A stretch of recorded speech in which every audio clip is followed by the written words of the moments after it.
So females ಅಲ್ಲಿ especially ಈ ಇದರಿಂದ ಸಿಸೇರಿಯನ್ ಮತ್ತೆ ಹಿಸ್ಟೆಕ್ಟಮಿ ಇದರಿಂದ over a period of time they can have hernias. Sir, ಒಂದು ಮಾತಿದೆ, ಇವಾಗ ಜಿಮ್ಗೆ ವರ್ಕೌಟ್ಸ್ಗೆಲ್ಲ ಹೋಗಿ ಬರ್ತಾರಲ್ಲ, ಸೊ ಅದರಿಂದ ಮಸಲ್ಸ್ನ ನಾವಿನ್ನೂ ಗೇನ್ ಮಾಡ್ಕೊಳ್ತೀವಿ, ಮಸಲ್ಸ್ ತುಂಬಿಕೊಳ್ಳುತ್ತೆ ಅಂತ. ಬಟ್ ಅದಕ್ಕೂ ಮತ್ತೆ ಈ ಹರ್ನಿಯಾಕ್ಕೂ ಏನು ಸಂಬಂಧ? Good meeting a good doctor, doctor, right time, right surgery is a very crucial in ಇದು ಹರ್ನಿಯಾ ಸರ್ಜರಿ. ಈಗ ಮೆಶ್ ಕ್ವಾಲಿಟಿ ಒಳ್ಳೇದಾಕಿದೆ ಡಾಕ್ಟರ್ ಹೇಳ್ಬಿಟ್ಟು ಮಾಡಿದ್ರೆ ನೀವು ಮತ್ತೆ ಜಿಮ್ ಮಾಡಿದ್ರೆ ಗ್ಯಾರಂಟಿ ವೆಯ್ಟ್ ಎತ್ತಿದ್ರೆ ಹೆವಿ ವೆಯ್ಟ್ ಮತ್ತೆ ಆಗುತ್ತೆ. ಹೊಟ್ಟೆ ಒಳಗಿರೋ ಮಗುಗೂ ಈ ರೀತಿ ಆಗಿದೆ ಅನ್ನೋದು ಪತ್ತೆ ಹಚ್ಚಬಹುದು.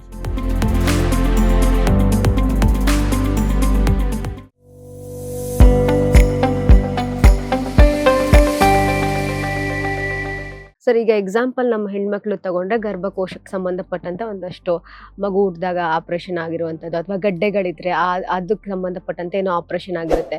ಸೊ ಈ ರೀತಿ ಟೈಮ್ನಲ್ಲೂ ಕೂಡ ಆಪರೇಷನ್ ಆದಮೇಲೂ ಈ ಹರ್ನಿಯಾ ಬರುವಂತಹ ಚಾನ್ಸಸ್ ಇರುತ್ತೆ ಆ ಭಾಗಗಳಲ್ಲಿ. ಸೊ ನಾರ್ಮಲಿ ಫೀಮೇಲ್ಸ್ಗೆ ಒಂದು ಸಿಸೇರಿಯನ್ ಮಾಡ್ತೀವಿ, ಹಿಸ್ಟೆಕ್ಟಮಿ ಮಾಡ್ತೀವಿ. ಹಿಸ್ಟೆಕ್ಟಮಿ ಹೆಂಗೆ ಮಾಡ್ತೀವಿ? ಇವಾಗ ಲ್ಯಾಪ್ರೋಸ್ಕೋಪಿ ಹಿಸ್ಟೆಕ್ಟಮಿ ಮಾಡ್ತೀವಿ, ಲ್ಯಾಪ್ರೋಸ್ಕೋಪಿಂದ ಮಾಡ್ತೀವಿ, ವಜನಲ್ ಹಿಸ್ಟೆಕ್ಟಮಿ ಅಂತ ಮಾಡ್ತೀವಿ. ಈಗ ಮಲ್ಟಿಪ್ಯಾರಾಸುಮನ್ನು ಈಗ ನಾರ್ಮಲ್ ಆಗಿ ಈಗ ಯೂಶಲಿ ಇವತ್ತು caesarean is very common. Repeated ಆಗಿ ಸಿಸೇರಿಯನ್, 2ನೇ ಮಗು 3ನೇ ಮಗುಗೆ ಸಿಸೇರಿಯನ್ ಮಾಡಿದಾಗ ಆ particular lower part of abdomen is weak. ಆ ಪರ್ಟಿಕ್ಯುಲರ್ ಆಪರೇಷನ್ ಮಾಡಿರೋ ಜಾಗದಲ್ಲಿ ಹರ್ನಿಯಾ ಆಗೋ ಚಾನ್ಸಸ್ ಇರುತ್ತೆ. ಯಾಕಂದ್ರೆ ಎಲ್ಲಿ ನಾನು ಹೇಳ್ದಲ್ಲ 5 ಸೆಂಟಿಮೀಟರ್ ಆ ಕಡೆ ಈ ಕಡೆ ಎಲ್ಲ ಆಪರೇಟ್ ಮಾಡಿದ್ವಿ ಬಾಡಿಯಲ್ಲಿ, ಆ ಪಾರ್ಟ್ ಯಾವಾಗಲೂ ವೀಕ್ ಇರುತ್ತೆ. ಈಗ ರಿಪೀಟೆಡ್ ಆಗಿ ಒಂದು 2-3 ಸಿಸೇರಿಯನ್ ಆಪರೇಷನ್ ಮಾಡಿದ್ರೆ ಆ ಪರ್ಟಿಕ್ಯುಲರ್ ಪಾರ್ಟ್ ವೀಕ್ ಇರುತ್ತೆ. ಅದೇ ಸ್ಪಾಟಲ್ಲಿ ಸುತ್ತಮುತ್ತ ಹರ್ನಿಯಾ ಆಗುತ್ತೆ. We call as a ventral hernias. It's very common. ಈಗ ಅಂಪೆಟಿಕ್ಸ್ ಇಲ್ಲೂ ಆಗುತ್ತೆ. ಈಗೆಲ್ಲ ಮುಂಚೆಲ್ಲ ಹಳೆ ದೊಡ್ಡ ಸರ್ಜರಿ ಹಾಕಿ ಮಾಡೋರು, ಈಗ ಮಿನಿಮಲ್ ಆಕ್ಸೆಸ್ ಸರ್ಜರಿ, ಸಣ್ಣದಾಗಿ ಕೀ ಹೋಲ್ ಲ್ಯಾಪ್ರೋಸ್ಕೋಪಿ ಸರ್ಜರಿ ಮಾಡ್ತೀವಿ.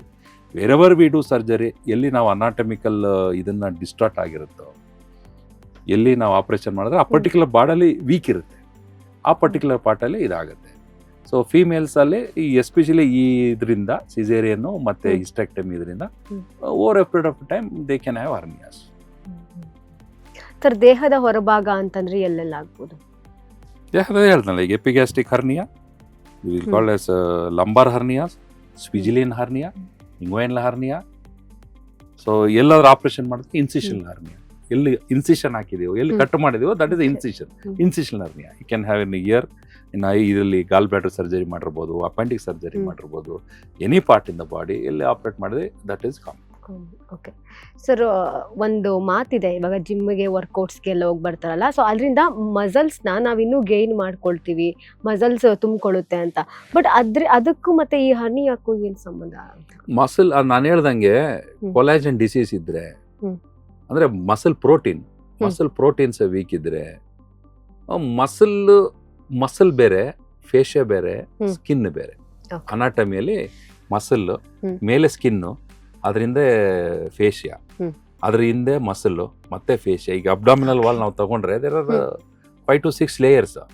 ಸ್ಕಿನ್ನು, ಫೇಶಿಯಾ, ಮಸಲ್ಲು, ಅದ್ರ ಹಿಂದೆ ಮತ್ತೆ ಇನ್ನೊಂದು ಇದು, ಮತ್ತೆ ಅದ್ರ ಮೇಲೆ ಪೆರಿಟೋನಿಯಂ ಶೀಟು, ಈ ಥರ ಒಂದು 5-6 ಲೇಯರ್ ಇದೆ.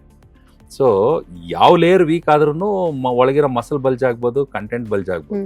So we have multiple layers. ಅದು ಒಂಥರ ಈಗ 6 ಪ್ಯಾಕ್ ಎಲ್ಲ ಅಂತಾರಲ್ಲ ಹಂಗೆ.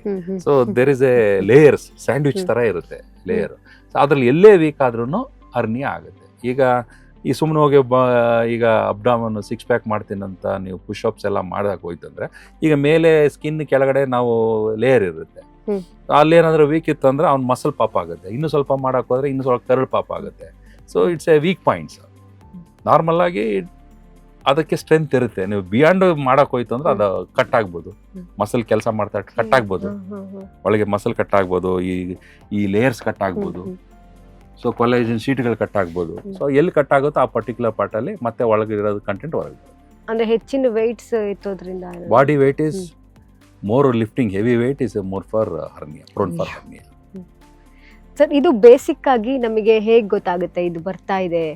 ಅದೇ ಪೇಷಂಟ್ ಸಿಂಪ್ಟಮ್ಸ್, ಪೇಷಂಟ್ ಹಿಸ್ಟ್ರಿ ತಗೊಂಡ್ರೆ, ಸಾರ್ ಹಿಂಗಾಗ್ತಾ ಇದೆ ನಮಗೆ, ಇಲ್ಲಿ ಊದ್ಕೊಂಡಿದೆ, ಇಲ್ಲಿ ನೋವು ಆಗ್ತಾ ಇದೆ, ನಮ್ಗೆ ಹಿಂಗೆ ಮಾಡುವಾಗ ಹಿಂಗೆ ಬರ್ತಾ ಇದೆ. ಸೊ ಇದರಿಂದ ಅವ್ರಿಗೆ ಗೊತ್ತಾಗುತ್ತೆ ಇಲ್ಲ ಇದಾಗಿತ್ತು.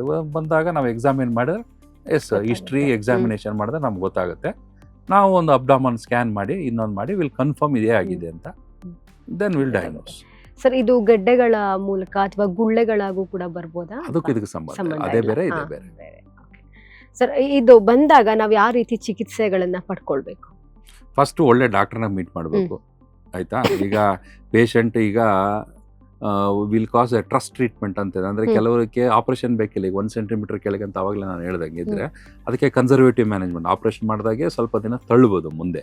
ಆದ್ರೆ ಇವತ್ತಲ್ಲ ನಾಳೆ ಅದು ದೊಡ್ಡದಾದಾಗ ಆಪರೇಷನ್ ಮಾಡಬೇಕಾಗ್ತದೆ. ಫಸ್ಟ್ ಒಳ್ಳೆ ಡಾಕ್ಟರ್ ಕನ್ಸಲ್ಟ್ ಮಾಡಬೇಕು, ಎಲ್ಲ ಟೆಸ್ಟ್ಗಳು ಮಾಡಬೇಕು, ಯಾವ ಸ್ಟೇಜಲ್ಲಿ ಇದೆ ಅದು ಕಾಯಿಲೆ ಅಂತ ನೋಡಬೇಕು, ಯಾವ ಸ್ಟೇಜಲ್ಲಿ ನಿಮ್ಮ ಹರ್ನಿಯಾ ಇದೆ, ಅದಕ್ಕೆ ಈಗ ಇಮಿಡಿಯೇಟ್ ಅಟೆಂಡ್ ಬೇಕಾ, ಕರಳು ಸಿಕ್ಕಾಕೊಂಡಿದೆಯಾ, ಯೂರಿನರಿ ಬ್ಲಾಡರ್ ಇದೆಯಾ, ಅವ್ರಿಗೆ ಪ್ರಾಸ್ಟೇಟ್ ಪ್ರಾಬ್ಲಮ್ ಇದೆಯಾ, ಸೀನಿಯರ್ ಸಿಟಿಸನಾ, ಯಂಗ್ ಮ್ಯಾನಾ, ಅವ್ರದ್ದು ಏನು ಆಕ್ಯುಪೇಷನ್ ಏನಿದೆ, ಇದೆಲ್ಲ you have to assess everything. First ಅವ್ರ ಜೊತೆ ಕೋಆರ್ಡಿನೇಟ್ ಮಾಡಿ ಪೇಷಂಟ್ನ ಅಸೆಸ್ ಮಾಡಿ ಅವ್ರ ಕಂಡೀಷನ್ ಏನಾಗಿದೆ ನೋಡಿ ಅದಕ್ಕೆ ಇಮಿಡಿಯೇಟ್ ಇಂಟರ್ವೆನ್ಷನ್ ಮಾಡಬೇಕಾ ಬೇಡ ಅಂತ ಡಿಸೈಡ್ ಮಾಡಿ then will take a call, will explain ಹಿಂಗಿದೆ, ಈ ಥರ ಇದೆ, ಹಿಂಗೆ ಬಿಟ್ಟರೆ ಮುಂದೆ ಹಿಂಗೆ ಆಗುತ್ತೆ. So will leave all option to patient. Sir ಎಷ್ಟು ಸ್ಟೇಜ್ಗಳು ಬರುತ್ತೆ ಸರ್ ಇದರಲ್ಲಿ? ಸ್ಟೇಜ್ ಅಂತ ಏನೂ ಇರಲ್ಲ. So only defect size and content matters. Defect size and content of hernia. Hernia ಅಂದ್ರೆ ಅದ್ರ ಲೈಕ್ ಬ್ಯಾಗ್ ಇದ್ದಂಗೆ, ಬ್ಯಾಗ್ ಒಳಗೆ ಏನ್ ಕಂಟೆಂಟ್ ಇದೆ ಅನ್ನೋದು ಇಂಪಾರ್ಟೆಂಟ್. ಅದು ಏನೋ ಎಮರ್ಜೆನ್ಸಿ ಇದು ಕರ್ಳ್ಗಿಳಿದ್ರೆ ಮೋಷನೇ ಆಗಲ್ಲ, ಮೋಷನ್ ಆಗಲ್ಲ, ಹೊಟ್ಟೆ ನೋವು, ಹೊಟ್ಟೆ ಊದ್ಕೊಳುತ್ತೆ, ಇಂಟ್ರೆಸ್ಟ್ ಅಬ್ಸ್ಟ್ರಕ್ಷನ್ ಆಗುತ್ತೆ, ಹೊಟ್ಟೆ ಕರುಳೆಲ್ಲ ಬ್ಲಾಕ್ ಆದ್ರೆ ಆಟೋಮೆಟಿಕ್ ಆಗಲ್ಲ, ಹೊಟ್ಟೆ ಊದ್ಕೊಂಡ್ಬಿಡುತ್ತೆ ಓವರ್ ನೈಟ್, ಅವಾಗ immediate you to operate. Sir ಇತ್ತೀಚೆಗೆ ಈ ಹರ್ನಿಯಾ ಅಂತ ಹೆಸರು ಕೇಳಿದ್ರೆ ಜನ ಭಯ ಬಿದ್ದ್ಬಿಡ್ತಾರೆ ಅಲ್ವಾ ಸರ್? ಅಂದ್ರೆ ಆಪರೇಷನ್ನೇ ಮಾಡಿಸ್ಕೋಬೇಕೇನೋ, ಇದು ಬಹಳ ದೊಡ್ಡ ಕಾಯಿಲೆನೋ, ಈ ರೀತಿ ಯೋಚನೆ ಮಾಡೋ ಅಂತವ್ರು ಯಾವುದೂ ದೊಡ್ಡದಲ್ಲ.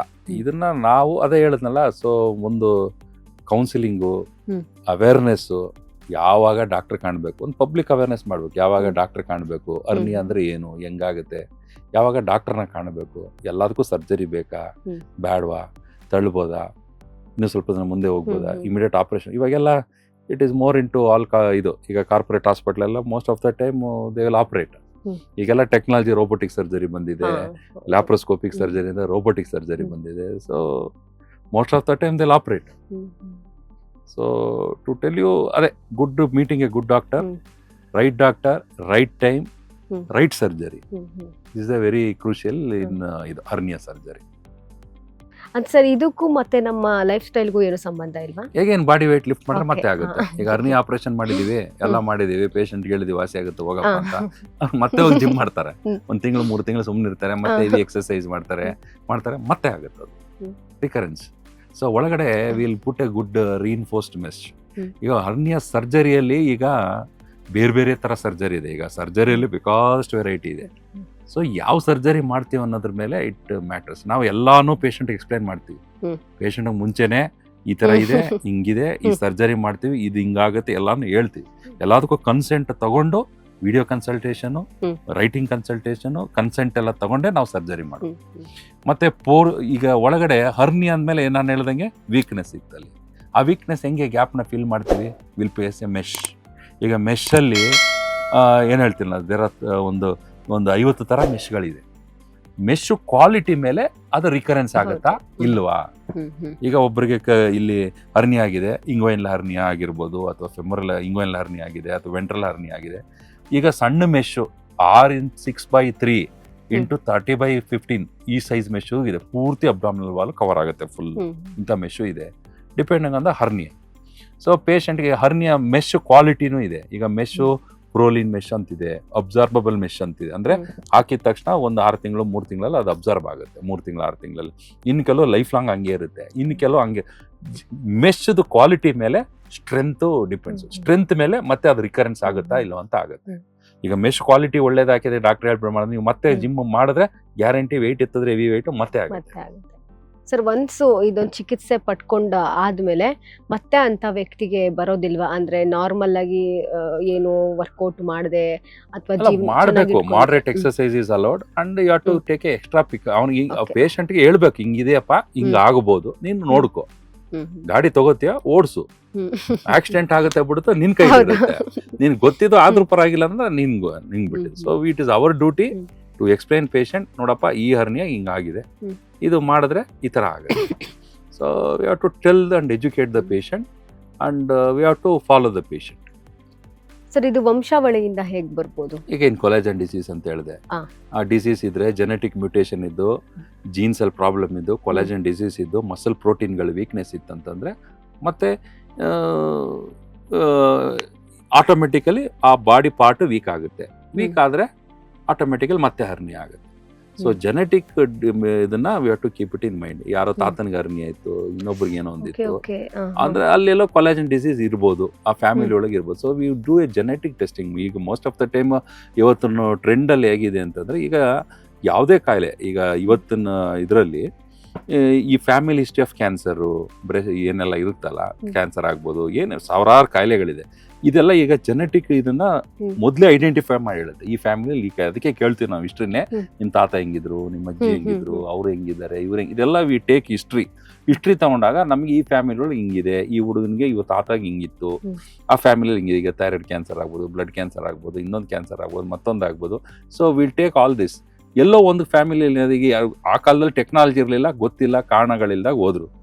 ಈಗ technology, so you have to, ನಮ್ಗೆ ಮೊದಲೇ ಗೊತ್ತಾಗುತ್ತೆ. ನಿಮ್ ನೋಡ್ರಿ ಹಿಂಗೆ ಬಿಟ್ರೆ ಫ್ಯೂಚರ್ಲಿ ಹಿಂಗಾಗುತ್ತೆ, ನಿಮ್ಮ ಜೀನ್ಸಲ್ಲಿ ಈ ಥರ ಇದೆ, ಜೀನ್ಸ್ ಮೇಕಪ್ಪಲ್ಲಿ ಈ ಥರ ಇದೆ. ಸೊ ನಾವು ಜೀನ್ಸು ಬಯೋಮಾರ್ಕರ್ಸ್ನ ಕಂಡಿಡ್ದು ನಾವು will identify and will tell the patient this is a problem, in future you may have this, ಈ ಥರ ಆಗಬಹುದು ನಿಮಗೆ, ನೀವು ಹುಷಾರಾಗಿರಿ.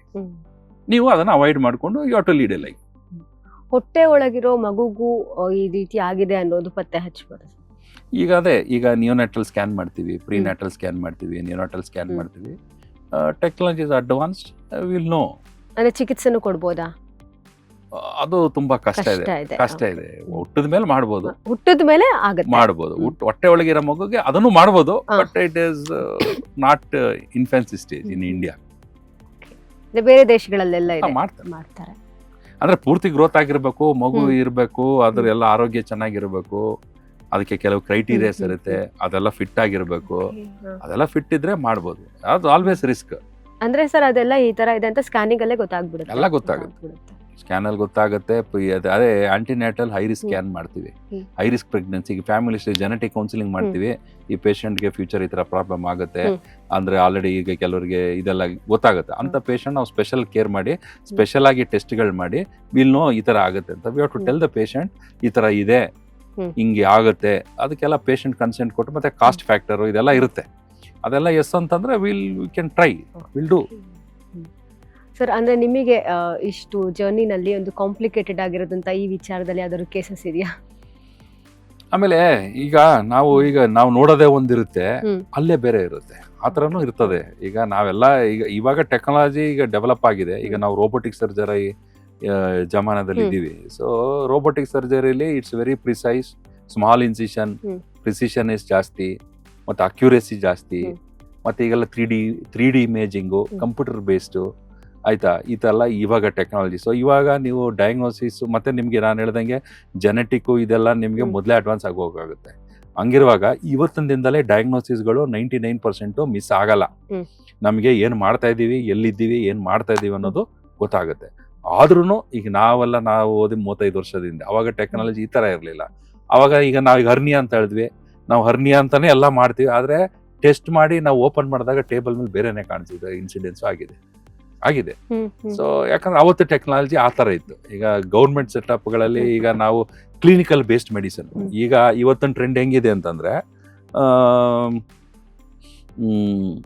ಹುಡುಗರು ಇವತ್ತು ಮಾತಾಡ್ತಾರೆ, CT ಸ್ಕ್ಯಾನ್ ಹೇಳ್ತಾರೆ, ಸರ್ MRI ಸ್ಕ್ಯಾನ್ ಮಾಡೋಣ, CT ಸ್ಕ್ಯಾನ್ ಮಾಡೋಣ. ಇವತ್ತಿನ ಮೆಡಿಕಲ್ ಸ್ಕೂಲಲ್ಲಿ ಹುಡುಗರು ಮೈಂಡ್ ಸೆಟ್ ಎಲ್ಲ ChatGPT, ಆರ್ಟಿಫಿಷಿಯಲ್ ಇಂಟೆಲಿಜೆನ್ಸು, ಅದು ಇದೆಲ್ಲ ನೋಡ್ಬಿಟ್ಟು ಸೀದಾ ಸ್ಟಾರ್ಟಿಂಗ್ 10ನೇ ಕ್ಲಾಸ್ ಪಾಠ ಮಾಡ್ತಾರೆ. ನಾವು ದ ಡೇ ಈಗ ಕಾಸ್ಟ್ ಫ್ಯಾಕ್ಟ್ರು, ಪೇಷಂಟ್ ಫ್ಯಾಕ್ಟ್ರು, ಇದೆಲ್ಲ ಈಗ ಇದೆಲ್ಲ ಓನ್ಲಿ ಕ್ಲಿನಿಕಲ್ ಜಡ್ಜ್ಮೆಂಟ್. ಈಗ ಆ ಕಾಲದ ಡಾಕ್ಟರ್ಗೂ ಈ ಕಾಲದ ಡಾಕ್ಟರ್ಗೆ ಏನು ಡಿಫ್ರೆನ್ಸು? ಈಗ 30 ವರ್ಷದಿಂದ ಡಾಕ್ಟರ್ಗೆ ಇವತ್ತಿಗೂ ಡಾಕ್ಟರ್ ಇದ್ದಾರೆ. ಇವತ್ತಿನ ಡಾಕ್ಟರ್ಗೆ ಟೆಕ್ನಾಲಜಿ ಇದೆ, ಮೊಬೈಲ್ ಇದೆ ಕೈಯಲ್ಲಿ, ಆರ್ಟಿಫಿಷಿಯಲ್ ಇಂಟೆಲಿಜೆನ್ಸ್ ಇದೆ, ChatGPT ಇದೆ. ನೀವು ಕೇಳಿದ 1 ನಿಮಿಷದಲ್ಲಿ ಗೂಗಲ್ ಮಾಡಿ ನಿಮ್ಗೆ ಗೊತ್ತಾಗುತ್ತೆ. ಅವಾಗ ಆಗಿರ್ಲಿಲ್ಲ. ಅವಾಗ only based on your clinical acumen. ನೀವು what is your clinical knowledge, what is your clinical acumen and how you are able. ಈಗ ನಮ್ಗೆ ನೋಡಿದ ತಕ್ಷಣ ಹೇಳ್ಬೇಕು ಈ ಪೇಷಂಟ್ ಇದೆ ಅಂತ. ಮತ್ತೆ ನಾವು ಇನ್ವೆಸ್ಟಿಗೇಷನ್ ಮಾಡಿ ಅದನ್ನ ಕನ್ಫರ್ಮ್ ಮಾಡ್ತಾ ಇದ್ವಿ. CT ಸ್ಕ್ಯಾನ್ ಆಗಲ್ಲ, ನಾವೆಲ್ಲ CT ಸ್ಕ್ಯಾನ್ ಇರಲಿಲ್ಲ ಅವಾಗ, ಈಗಿದೆ. ಸೊ ಪೇಷಂಟ್ ನಾವು ಜಡ್ಜ್ಮೆಂಟ್ ಮಾಡಿ ಅಲ್ಟ್ರಾಸೌಂಡ್ ಸ್ಕ್ಯಾನ್ ಮಾಡಿ ನಾವು ಅನ್ಕೊಂಡಿದ್ದು ಸ್ಕ್ಯಾನಲ್ಲಿ 2 ಒಂದೇ ಇದ್ರೆ ದಟ್ ಈಸ್ ಅವರ್ ಡಯಾಗ್ನೋಸಿಸ್. ಈಗ ಫಸ್ಟ್ CT ಸ್ಕ್ಯಾನ್ ಮಾಡಿ ಅದ್ರಲ್ಲಿ ಬಂದಿದೆ ರಿಪೋರ್ಟಿಂಗ್ ಅಂತ ಅದ್ರ ಮೇಲೆ ಟ್ರೀಟ್ಮೆಂಟ್ ಕೊಡ್ತಾರೆ. ಇವತ್ತಿನ ಫ್ರೆಂಡ್ ಜನರೇಷನ್ ಇರೋದು ಆ ಥರ. So it depends on your experience in that particular ಇದು. ಅದ್ರ ಮೇಲೆ it depends on your exposure. So surgery wise precision surgery ಆಗಿರೋದ್ರಿಂದ ವಿ ವಿಲ್ ನಾಟ್ ಮಿಸ್ ಇವತ್ತೊಂದು ದಿನದಲ್ಲಿ. Cost is very high, cost factor, and precision is more, outcome is good, and patient can ಇದು ಇದೆ. ಈ direct delivery ಯಾರು ಮಾಡಲ್ಲ, caesarean ಮಾಡ್ಬಿಡಿ ಅಂತ. 9 months ಆಗ್ತಿದ್ದಂಗೆ they prepared for caesarean. They don't want normal day. Nobody wants to bear the pain. People don't mind paying money. ಈಗ ಅವಾಗೆಲ್ಲ ನಿಮ್ ಜಾತಕ ಜನ್ಮ ಎಲ್ಲ ಕೇಳಿದ್ರೆ ಅದು ಇದು. ಇವಾಗ ಹಂಗಲ್ಲ, ಇವ್ರಿಗೆ ಯಾವಾಗ ಡೇಕು ಈ ಟೈಮ್ ಒಳ್ಳೇದಿದೆ, ಈಗ ಡೆಲಿವರಿ ಮಾಡ್ಬಿಡೋಣ, ಈಗ ಆಪರೇಷನ್ ಮಾಡೋಣ, ಮಗು ಯಾವಾಗ ಹುಟ್ಟುತ್ತ ಅಂದ್ರೆ ಆ ಟೈಮ್ ತೋರಿಸ್ತಾರೆ ಅಲ್ವಾ. ಇವತ್ತಿನ ಟ್ರೆಂಡ್ ಅಲ್ಲಿ ನೋಡಿ ಈ ಟೈಮ್ ಚೆನ್ನಾಗಿದೆ, ಜ್ಯೋತಿಷಿಗಳು ಈ ಟೈಮ್ ಹೇಳೋರೆ, ಈ ಟೈಮ್ ಆಪರೇಷನ್ ಮಾಡ್ಬಿಟ್ರೆ that will be is time, birth time. ನಮ್ದು ಆವಾಗಿರ್ಲಿಲ್ಲ, ಆ ಥರ ಇಲ್ಲ. ದಟ್ ಇಸ್ ಇದು ಮೋರ್ ಟೆಕ್ನಾಲಜಿ, ಮೋರ್ ಇದು. As the money is there, as the technology is there, ಕಾಯಿಲೆನೂ ಇದಾಗ್ತಾ ಇದೆ, ಐಡೆಂಟಿಫಿಕೇಶನ್ ಆಗಿದೆ, ಪ್ರಿಸಿಷನ್ ಇಸ್ ಗುಡ್, ಆಯ್ತಾ. ಅಂಡ್ ಲೈಫ್ ಸ್ಟೈಲ್ ಅದು ಇದು ಥರ ಎನ್ಹಾನ್ಸ್ ಆಗಿದೆ. ಲೇಟೆಸ್ಟ್ ಹಾಗೂ ಇಂಟ್ರೆಸ್ಟಿಂಗ್ ಸುದ್ದಿಗಳಿಗಾಗಿ ಬಾಸ್ ಟಿವಿ ಕನ್ನಡ ಚಾನೆಲ್ನ ಸಬ್ಸ್ಕ್ರೈಬ್ ಮಾಡಿ, ಹಾಗೆಯೇ ಬೆಲ್ ಐಕಾನ್ ಪ್ರೆಸ್ ಮಾಡಿ. ಇದರ ಜೊತೆಗೆ ಫೇಸ್ಬುಕ್, ಇನ್ಸ್ಟಾಗ್ರಾಮ್, ಎಕ್ಸ್ನಲ್ಲೂ ಮಿಸ್ ಮಾಡದೆ ಫಾಲೋ ಮಾಡಿ.